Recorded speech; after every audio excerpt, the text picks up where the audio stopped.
Akulira ebyenjigiriza mu disitulikiti y'e Wakiso Omwami Frederick Kinobe Kiyinje alabudde abatandisi n'abakulira amasomero 10 ekyokuzibira abasomesa abakabasanya abayizi nga yenna anaazulwa ng'akola kino wakwatibwa n'essomero liggalwewo. Ensonga etajja kukkirizibwa ekigambo kya divine oba ekigambo ky'okusomerwa tetujja kukkiriza.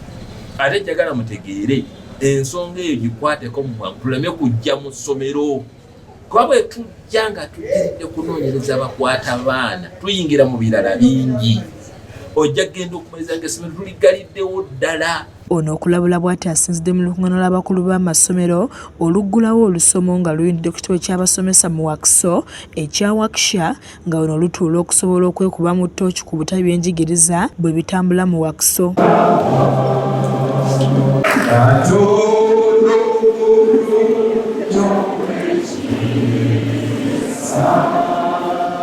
Kiyinje agamba bafunye okwemulugunya okuva mu bantu ab'enjawulo abalumiriza bamu ku basomesa naddala mu masomero g'obwannannyini nti basobya ku bayizi ate abagakulira ne babazibira ng'agamba nti mu kiseera kino batandise okunoonyereza nga bayambibwako poliisi era nga yenna anaakwatibwa kaakumujjuutuka.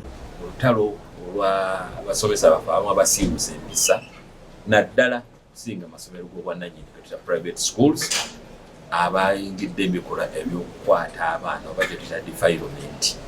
Abamu baba defiringa babakozesa abalala babakwatirira. Kati obuzibu bwaffe nga district education department nti abamu ku bakulu directors abamu abakulu abasomero abamu mu kifo ky'okukwata ensonga ezo mu bwangu eseeka okukwatibwa ate bagezaako kubikkirira. Alambuludde ku nkola gavumenti ng'eyita mu minisitule y'ebyenjigiriza gye yatandiseewo nga buli ssomero erisuza abaana lyakwewandiisa era lirambulwa okukakasa nti lirina ebisaanyizo. Naye olwaleero batuwadde ekiwandiiko oteeka okuba nga olina ebisaanyizo ebiraga ng'essomero lino lisekedde okusuza abaana. Olwaleero bibabaddeko olwaleero kyekibadde eky'omulamu ogw'amaanyi n'okulaba abaana beewandisiza. Abakulu b'amasomero enkola eno bajanirizza nga bagamba nti yakuyamba nnyo kuba mu masomero mulimu bingi ebyagondezeddwamu ebitabaddeewo nga bakubiriza bannaabwe okwewandiisa okusobola okutambula obulungi n'amateeka. Ssentebe w'abakulira amasomero mu Wakiso Bwambale William agamba nti olukuŋŋaana luno luyambye nnyo okutereeza ebyenjigiriza mu Wakiso kyokka n'asaba abakulira amasomero okutambulira awamu okulaba ng'ebyenjigiriza bisigala bya mulembe n'okutaasa abaana b'eggwanga.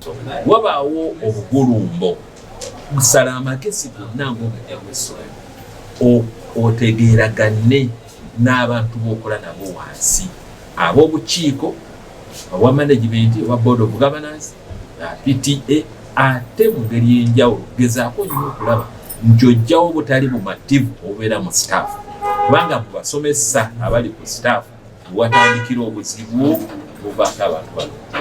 Naye oli ate abamu tategeera nti ayina ensobi ye n'atunuuliramu abakyusa neerabira nti yennyini yalemeddwa okuteekawo enkolagana ennungi. Kizza Peter yakusakidde eggulire lino ku lwa KSTV agaleero.